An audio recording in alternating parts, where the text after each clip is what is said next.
नमस्कार बच्चों, आपकी कक्षा 12वीं की पाठ्य पुस्तक आरोह भाग 2 के काव्य खंड के पाठ 9, जिसके कवि फिराक गोरखपुरी जी हैं, इनके द्वारा लिखित रुबाइयां, जिसमें हिंदी का एक घरेलू रूप दिखाई देता है। भाषा सहज और प्रसंग भी वात्सल्य रस से परिपूर्ण, यानी सूरदास के वात्सल्य वर्णन की सादगी फिराक जी की रुबाइयों को पढ़ करके उसकी याद आ जाती है। सूरदास जी द्वारा मैया मैं तो चंद्र खिलौना लई हूँ जैसे बिंब आज भी उन बच्चों के लिए एक मन लुभावन खिलौना है जो वातानुकूलित कमरों में बंद नहीं रहते, बल्कि छत पर चटाई बिछाकर सोते हैं। यानी ऐसे बच्चे जिनके जीवन में आर्थिक अभाव है, उनके लिए चंदा मामा से संवाद करना और उन्हें ही अपने खिलौने के रूप में मानना और कल्पित दूध भात खाने की कल्पना से ही उनका मन प्रसन्न हो जाता है।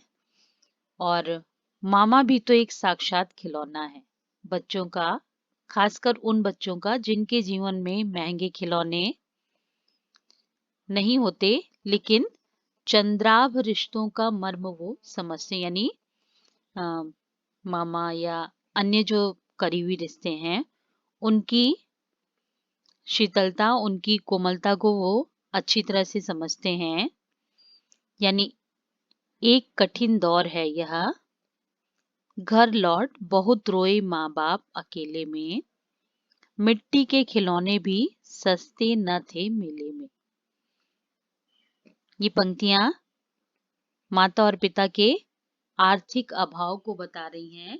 यानी वो अपने बच्चे को खिलौने तो दिलाना चाहते हैं, लेकिन वो खिलौने इतने महंगे हैं कि वो उन्हें नहीं दिला पा रहे हैं। इसलिए उनका ये कहना है, मिट्टी के खिलौने भी सस्ते न थे मेले में।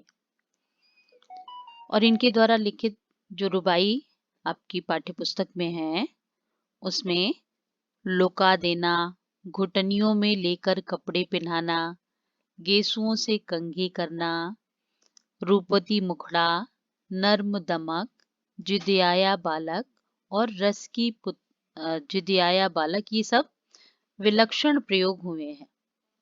यानी हिंदी, उर्दू और लोक भाषा के अनूठे गठबंधन ने गांधी जी की हिंदुस्तानी के रूप में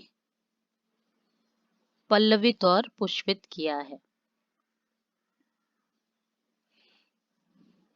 इसमें माँ अपने हाथ में आईना लेकर बच्चे को बहला रही है और कह रही है, देख आईने में चांद उतर आया है।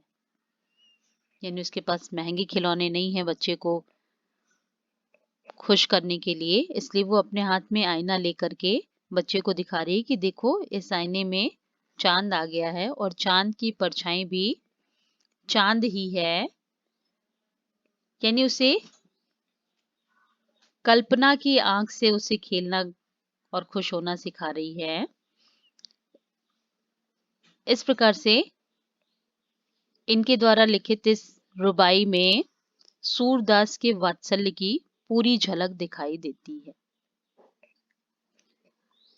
आंगन में लिए चांद के टुकड़े को खड़ी, हाथों पे झुलाती है उसे गोद भरी, रह रह के हवा में जो लुका देती है, गूंज उठती है खिलखिलाते बच्चे की हंसी। यानी माँ अपने चांद के टुकड़े के समान सुंदर बालक को हाथ में लिए आंगन में खड़ी है और वो अपने हाथों में लेकर के उसे झूला झुला रही है। और ऐसा करते करते बीच बीच में वो उसे उछाल देती है, लुका देती है, जिससे बच्चा खुश होकर के खिलखिलाने लगता है और उसकी हंसी पूरे वातावरण में फैल जाती है। यानी इस प्रकार से खिलखिलाते बच्चे की हंसी पूरे वातावरण में को खुशियों से भर देती है। गूंज उठती है खिलखिलाते बच्चे की हंसी। खिलखिलाना यानी इसमें श्रव्य बिंब है, क्योंकि बच्चे की खिलखिलाहट चारों दिशाओं में फैल जाती है, इसलिए इसमें श्रव्य बिंब का प्रयोग है। और ये रुबाइयां उर्दू और फारसी के लेखन की एक शैली है, जिसमें 4 पंक्तियां होती हैं और पहले, दूसरे और तीसरी पंक्ति में तुक मिलाया जाता है, यानी उसमें काफिया होता है। जैसे आंगन में लिए चांद के टुकड़े को खड़ी, गोद भरी, खड़ी भरी, और चौथी पंक्ति में हंसी, इनमें तुक मिल रहा है, जबकि तीसरी पंक्ति स्वतंत्र होती है। यानी रुबाई उर्दू और फारसी का एक छंद है, लेखन शैली है, जिसमें 4 पंक्तियां होती हैं। नहला के छलके छलके निर्मल जल से, उलझे हुए गेसुओं में कंघी करके किस प्यार से देखता है बच्चा मुंह को, जब घुटनियों में लेके पहनाती है कपड़े।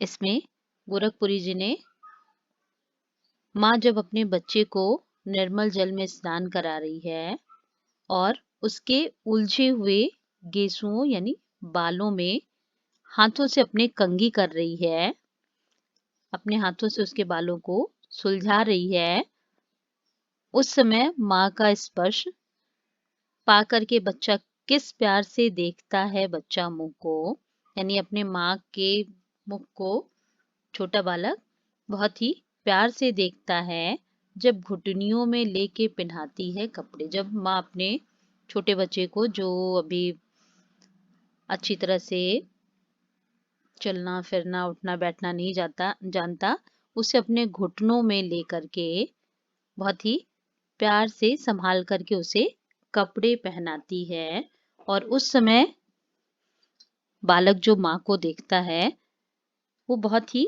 वात्सल्य से पूर्ण होता है। यानी इन पंक्तियों में कवि ने मुख्य रूप से वात्सल्य रस का चित्रण किया है, और आंगन में लिए चांद के टुकड़े को गोद भरी, लुका देना, हाथों में झुलाती, ये सब दृश्य बिंब हैं जो कि दिखाई दे रहे हैं। लेकिन अंतिम पंक्ति में इसमें गूंज उठती है खिलखिलाते बच्चे की हंसी, इसमें श्रव्य बिंब है। इन पंक्तियों में आंगन में लिए चांद के टुकड़े, हाथों पे झुलाती और गोद भरी, इन सब में दृश्य बिंब और खिलखिलाते बच्चे की हंसी, इसमें श्रव्य बिंब।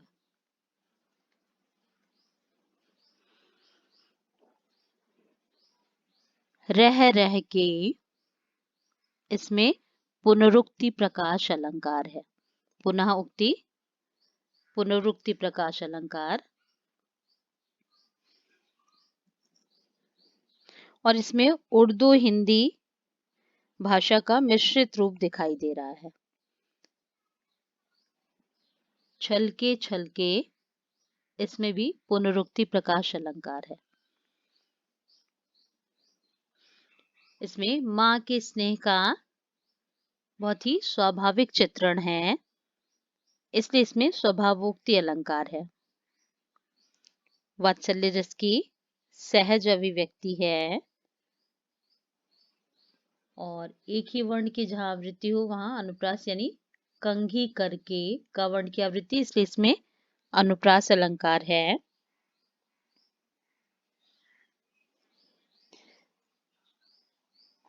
अब इस रुबाई में फिराक गोरखपुरी जी दीपावली के समय के दृश्य का चित्रण करते हुए कह रहे हैं, दिवाली की शाम, दीपावली की शाम के समय घर पुते और सजे। दिवाली के समय घरों में अच्छी प्रकार से साफ सफाई की जाती है, उन्हें रंग रोगन किया जाता है और सजाया जाता है, क्योंकि ये मान्यता है कि लक्ष्मी जी उस दिन हमारे घर में निश्चित रूप से आएंगी। इसलिए घर को पूरा स्वच्छ किया जाता है। चीनी के खिलौने जगमगाते लावे, और चीनी के बने हुए खिलौने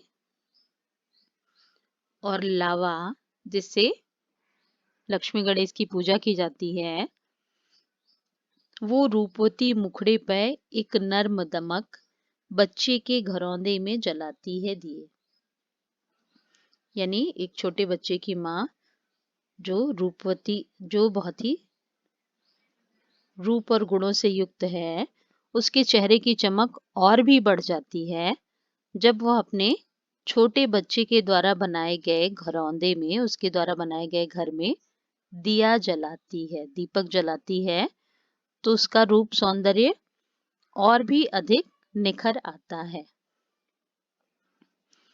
आंगन में ठुनक रहा है, जिदियाया है, बालक तो हई चांद पे ललचाया है। दर्पण उसे दे के कह रही है माँ, देख आईने में चांद उतर आया है। यानी बालक जो अपनी माँ से जिद कर रहा है, खिलौने के लिए ठुनक रहा है, जिद कर रहा है, जिदियाया है, बालक तो है चांद पे ललचाया है। यानी बालक आकाश में चांद को देख करके उसे पाने के लिए, उसके साथ खेलने के लिए माँ से जिद कर रहा है, तो माँ उसे बहुत ही सहज और सरल तरीके से संतुष्ट कर रही है। दर्पण उसे दे के कह रही है माँ, यानी माँ ने अपने उस बच्चे को जो जिद कर रहा है कि वो चांद के साथ खेलेगा, उसे दर्पण दे करके, शीशा दे करके कह रही है, उसमें चांद का प्रतिबिंब दिखा रही है और कह रही है, देख आईने में चांद उतर आया है। देखो तुम्हारे इस आईने में, इस दर्पण में, इस शीशे में चांद आ गया है, अब तुम इसके साथ जैसे चाहे खेलो। यानी माँ अपने बच्चे को पूर्ण संतुष्ट कर देती है। रक्षाबंधन की सुबह रस की पुतली, छाई है घटा गगन की, हल्की हल्की बिजली की तरह चमक रहे हैं लच्छे, भाई के है बांधती चमकती राखी। यानी इन पंक्तियों में, इस रुबाई में रक्षाबंधन के समय का चित्रण है। रक्षाबंधन की सुबह, यानी रक्षाबंधन के दिन सुबह सुबह रस की पुतली, यानी बहनें जो स्नेह का प्रतिरूप होती हैं, छाई है घटा गगन की हल्की हल्की, और आकाश में घटाएं छाई हुई हैं, क्योंकि इस समय भादों का समय, जो कि वर्षा ऋतु होती है, आकाश में बादल की घटाएं छाई हुई हैं, बिजली की तरह चमक रहे हैं लच्छे, भाई के है बांधती चमकती राखी। बहन जो रस की पुतली की तरह है, वो बिजली की तरह तन चमकते हुए जो रक्षाबंधन के लच्छे हैं, उसके जो धागे हैं, उन्हें बहन अपनी भाई के हाथों में बांधती है। यानी रक्षाबंधन के स्वाभाविक भाई और बहन के प्रेम का चित्रण इस रुबाई में गोरखपुरी द्वारा किया जा रहा है, कि किस तरह से बहन रस की पुतली के समान है, जो अपने भाई की चमकती हुई राखी उसकी हाथों में बांधती है और उसके अच्छे स्वास्थ्य और दीर्घायु की कामना करती है। इनके द्वारा लिखित गजल जो सत्र 2022-23 से हटा दिया गया है, इसलिए अब हम लोग अगली वीडियो में पाठ 10 को पढ़ेंगे। धन्यवाद।